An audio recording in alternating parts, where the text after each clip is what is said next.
Allahu Akbar, Allahu Akbar, Allahu Akbar, Allahu Akbar, Allahu Akbar, Allahu Akbar, Allahu Akbar, Allahu Akbar, Allahu Akbar.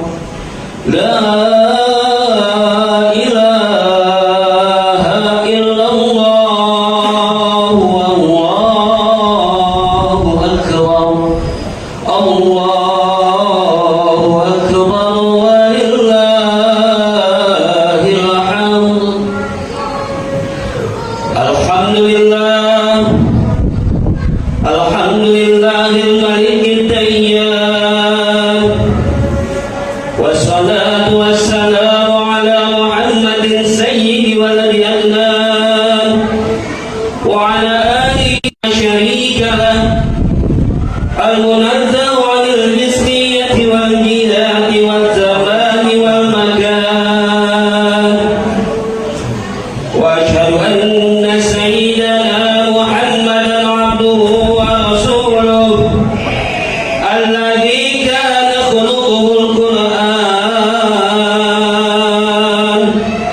Amma ba'd, ibadah rahman, fa inni usikum wa nafsi bitaqwallahil minnan al-qa'il fi kitabihil Qur'an.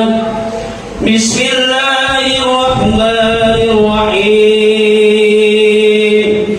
Inna a'tainakal kautsar fasalli li rabbika wanhar. Inna syani'aka huwal abtar. Sadaqallahul azim wa sadaqa rasuluhun nabiyyul karim. Wa nahnu ala dhalika minasy syahidin wasyakirin. Walhamdulillahi rabbil alamin. Ma'asyiral muslimin wal muslimat, jamaah salat Idul Adha rahimakumullah. Puja dan puji syukur mari kita persembahkan atas segala nikmat Allah Subhanahu wa taala yang tidak pernah sejenak pun berhenti tercurahkan untuk kita, walaupun kita masih banyak lalai dan khilaf atas segala perintah Allah. Semoga itu tanda bahwasannya rahmatullahi sadaqat ghadabah, kasih sayang Allah yang mendahului amarahnya. Salawat dan salam tercurahkan kepada suri tauladan kita, junjungan kita, baginda Nabi besar Muhammad sallallahu alaihi wasallam. Semoga kita dengan segala kekurangan dan kekhilafan kita diizinkan Allah untuk membersamai Rasulullah surganya Allah Subhanahu wa taala. Amin amin ya rabbal alamin. Kaum muslimin yang dirahmati Allah Subhanahu wa taala, hari raya Idul Adha mengingatkan kita akan hebatnya pengorbanan, ketaatan dan kesabaran Nabi Ibrahim alaihissalam. Bagaimana tidak, sudah lama Nabi Ibrahim menantikan kehadiran seorang anak untuk menemani hari-harinya, untuk membantu dan meneruskan perjuangan dakwahnya. Nabi Ibrahim pun berdoa kepada Allah yang tercantum dalam Al-Quran surat As-Saffat ayat 100. Rabbi habli minas shalihin. Artinya, ya Tuhanku, anugerahkanlah kepadaku seorang anak yang termasuk orang-orang yang soleh. Akhirnya Allah anugerahkan seorang anak dari rahim istrinya Siti Hajar. Hari berganti, musim berubah. Sang anak yang kemudian diberi nama Ismail tumbuh berkembang dengan baik. Tapi ternyata pada suatu malam Nabi Ibrahim bermimpi diperintah menyembelih anaknya. Sebagaimana kita mengerti, tak ada ayah di dunia ini yang sanggup menyakiti anaknya sendiri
Ya bunayya inni ara fil manami anni adbahuka fanzur madza tara.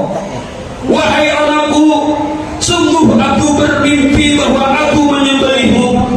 Pikirkanlah bagaimana pendapatmu. Al-Quran surah As-Saffat ayat 102. Ismail kecil saat itu berusia 7 tahun. Ada juga pendapat yang mengatakan 13 tahun. Tapi Ismail bukanlah seperti anak seusianya, bukanlah seperti anak sebayanya. Imannya kuat, pendiriannya kokoh. Maka dengan tegas ia menjawab pertanyaan ayahnya. Ya abati fa'al ma tu'mar satajiduni insyaallahu minadh shabirin. Wahai ayahku, lakukanlah apa yang diperintahkan Allah kepadamu. Insyaallah engkau akan mendapatiku termasuk orang-orang yang sabar. Quran As-Saffat ayat 102. Setelah Nabi Ibrahim alaihissalam dan Ismail kecil sepakat untuk melaksanakan penyembelihan, menjelang detik-detik penyembelihan, di saat penuh kesedihan, Ismail berkata dengan penuh keikhlasan, wahai ayahku, kencangkanlah ikatanku agar aku tidak lagi bergerak, sisingkanlah bajumu agar darahku tidak mengotori, dan jika nanti ibu melihat bercak darah itu, niscaya ia akan bersedih. Percepatlah gerakan pisau itu dari leherku agar terasa lebih ringan bagiku. Sungguh kematian itu sangat dahsyat. Apabila engkau telah kembali, maka sampaikanlah salam kasihku kepadanya. Tapi maha besar Allah, maha kuasa Allah, pisau yang tajam itu tak bisa melukai leher Ismail. Dan Allah ganti Ismail kecil itu dengan seekor kambing dibalas. Allahu Akbar, Allahu Akbar, Allahu Akbar. Yang pertama, bahwa dalam beragama kita harus mau berkorban untuk menjalankan perintah Allah Subhanahu wa Ta'ala. Nabi Ibrahim dengan penuh keikhlasan dan kesabaran mengorbankan anak semata wayangnya. Memang kita bukan Nabi Ibrahim, kita tidak sehebat Nabi Ibrahim, kita tidak semulia Nabi Ibrahim, tapi sama-sama hamba Allah, sama seperti Nabi Ibrahim. Allah tidak meminta kita mengorbankan anak kita. Allah tidak minta nyawa anak kita. Yang Allah minta adalah hasil rumput kita, hasil bisnis, hasil dagang, hasil sawah ladang. Pagi hari ini, siapa yang diberikan Allah lapangan rezeki, berkorbanlah. Di setiap harinya kita hanya perlu mengorbankan beberapa menit saja untuk istiqomah menjalankan sholat 5 waktu. Dalam setiap minggunya kita hanya diminta untuk mengorbankan beberapa menit saja agar kaki ini melangkah, tangan ini kita ayun, badan ini kita gerakan menuju rumah Allah untuk melaksanakan sholat Jumat berjamaah. Di setiap tahunnya Allah hanya minta untuk mengorbankan 2,5% dari harta kita yang sudah sampai nisab dan haul untuk dikeluarkan zakatnya. Tapi itulah kita manusia, kita sepelekan, bahkan kita tinggalkan. Zakat mal yang hanya 2,5% tidak kita hiraukan. Kita sadar dan paham bahwa hidup ini takkan lama, bahwa nafas kita akan berhenti, bahwa alam kubur telah menanti. Tapi justru seringkali kita malah tergoda akan keindahan duniawi. Kita sibuk membangun rumah, kita sibuk meluaskan kebun, kita sibuk memperbanyak kendaraan. Tapi setelah harta kita dapatkan, setelah kesuksesan kita raih, setelah kebahagiaan dunia kita dapatkan, seakan kita berpikir itu semua usaha kita sendiri, perjuangan kita sendiri. Allah perintahkan agar harta disedekahkan, agar diinfakkan, agar harta dizakatkan, agar harta kita dikorbankan.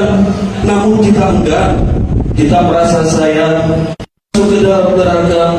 Tapi ya Allah, kami juga sadar tak ada di antara kami yang kuat panasnya api neraka. Maka ya Allah, ampunilah dosa kami, ampunilah kesayangan kami. Tanpa ampunanmu, tanpa kasih sayangmu, sungguh kami bahkan tak layak untuk mencium bau surgamu. Yang kedua, hikmah dari kisah Nabi Ibrahim alaihissalam dan Nabi Ismail alaihissalam adalah pentingnya mendidik anak akan ilmu agama. Kita bisa melihat betapa Ismail kecil menjadi pemuat ayahnya untuk menjalankan perintah agama. Ismail kecil tak takut akan tajamnya pisau, tak takut akan derasnya darah mengalir, tak takut kehilangan nyawa. Ia lebih takut akan murkanya Allah jika perintah Allah tidak dia kerjakan. Kaum muslimin rahimakumullah, saat ini menjadikan anak yang paham agama dan yang mampu melaksanakan perintah agama bukanlah hal yang mudah. Tapi sesulit apapun dan sesusah apapun, mendidik anak sudah menjadi kewajiban orang tua. Seorang anak bisa membawa kita ke surga, tapi seorang anak juga bisa menjerumuskan kita ke dalam neraka. Seorang anak lahir di dunia dalam keadaan suci tanpa dosa, pertumbuhannya sangat amat tergantung bagaimana orang tua mendidiknya. Jangan sampai kita sibuk mencari harta, jangan sampai kita sibuk akan kehidupan dunia lalu melupakan pendidikan agama anak kita. Seorang anak yang dipaksa untuk belajar agama, seorang anak yang dipaksa untuk menjalankan perintah agama, saat ini mungkin ia mengeluh, saat ini mungkin ia menangis, tapi yakinlah pada saatnya ia akan bahagia, dan pada saatnya ia akan mengucapkan terima kasih kepada kedua orang tuanya yang telah memaksa dirinya untuk belajar ilmu agama dan mengamalkannya. Begitu juga dengan orang tua. Pada saatnya nanti orang tua tak akan bangga dengan harta sang anak. Pada saatnya nanti orang tua tak akan bangga dengan kedudukan sang anak. Pada saatnya nanti orang tua tak akan bangga dengan jabatan sang anak. Tapi orang tua akan bangga, orang tua akan bahagia, orang tua akan senang ketika sang anak di sela-sela kesibukannya menyempatkan diri untuk tetap menjaga sholat 5 waktu, menjalankan perintah agama dan menjauhi larangannya. Di sela-sela kesibukannya tak lupa juga ia mengunjungi orang tuanya, mendoakan orang tuanya, merawat orang tuanya yang sedang sakit. Semoga anak-anak kita termasuk anak-anak yang ditakdirkan memahami ilmu agama dan mengamalkannya sepanjang hidupnya. Amin, amin, Allahumma amin. Kaum muslimin rahimakumullah, pelajaran yang ketiga, setiap kita pasti memiliki ujian masing-masing. Nabi Ibrahim yang jelas-jelas Khalilullah, kekasih Allah, Allah uji dengan berbagai ujian. Nabi Ibrahim pernah dibakar hidup-hidup dalam kobaran api yang menyala-nyala. Nabi Ibrahim pernah diuji untuk menyembelih putra sematawayangnya. Betapa sering Nabi Ibrahim ditolak dakwahnya bahkan oleh ayahnya sendiri. Dan masih amat banyak ujian-ujian yang dialami oleh Nabi Ibrahim alaihissalam. Begitu juga dengan kita. Kita semua pasti memiliki ujiannya masing-masing. Ada di antara kita yang diuji dengan penyakit, ada di antara kita yang diuji dengan kemiskinan, ada yang di antara kita diuji dengan kegagalan, ada yang di antara kita diuji dengan berpisah dari keluarga. Mungkin ada di antara kita di sini yang ditinggal wafat ayah ibunya, ditinggal wafat anaknya, hidup terasa hampa karena orang tersayang tak lagi ada menemani aktivitas sehari-hari. Apalagi di suasana Idul Adha seperti ini, kita yang tak lagi memiliki ibu akan teringat kasih sayangnya, akan teringat akan kelembutannya, akan teringat bagaimana ia menyiapkan sarapan untuk kita. Kita yang sudah tak punya ayah akan teringat keikhlasan dan perjuangannya mencari nafkah, teringat bagaimana ia berangkat pagi mencari nafkah agar anaknya bisa sekolah. Tapi para hadirin, ingatlah, sebanyak apapun ujian kita, takkan melewati batas kemampuan kita. Allah akan menempatkanmu di tempat yang terpuji. Tegarlah menghadapi ujian yang Allah berikan kepada kita. La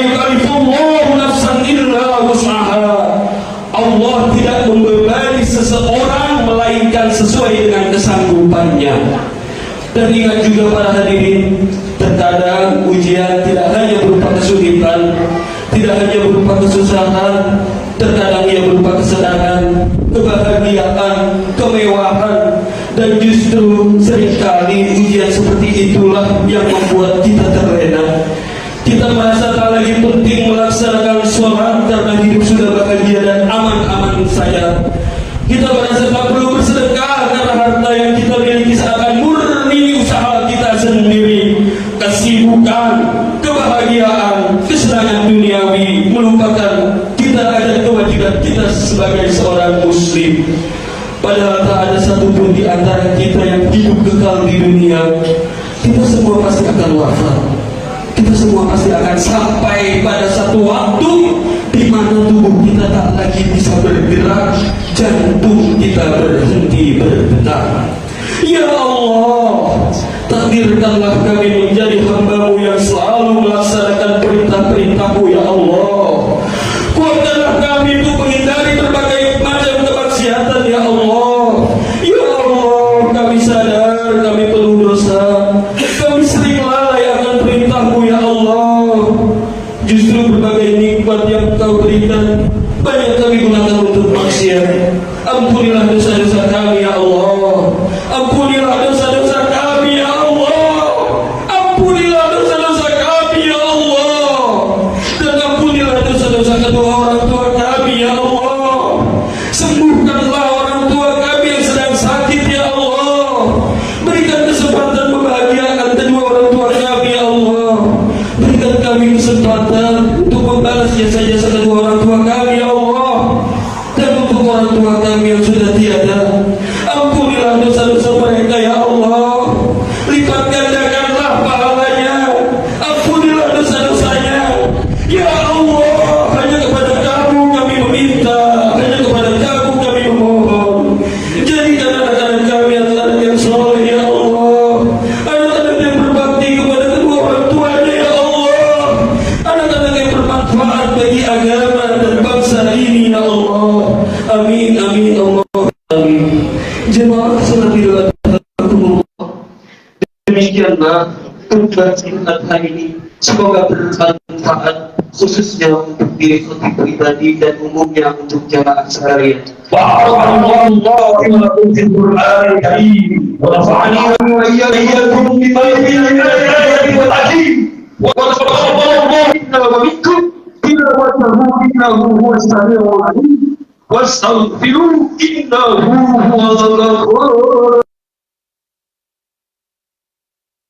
Haqqa tuqatih wa la tamutunna illa wa antum muslimun. Qala Allah ta'ala fi kitabihil karim, inna Allaha wa malaikatahu yusalluna 'alan nabi ya ayyuhalladzina amanu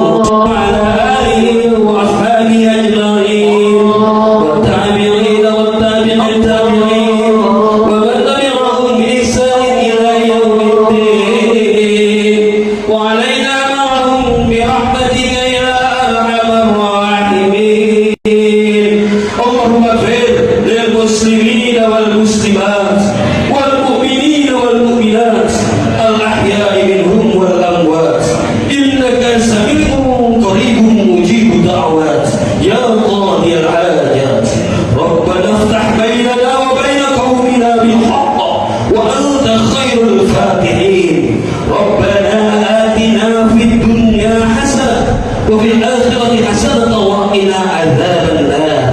عباد الله إن الله يأمركم بالعدل والإحسان وإيتاء ذي القربى وينهى عن الفحشاء والمنكر والبغي يعظكم لعلكم تذكرون. فاذكروا الله يذكركم وادعوه يستجب لكم ولذكر الله أكبر.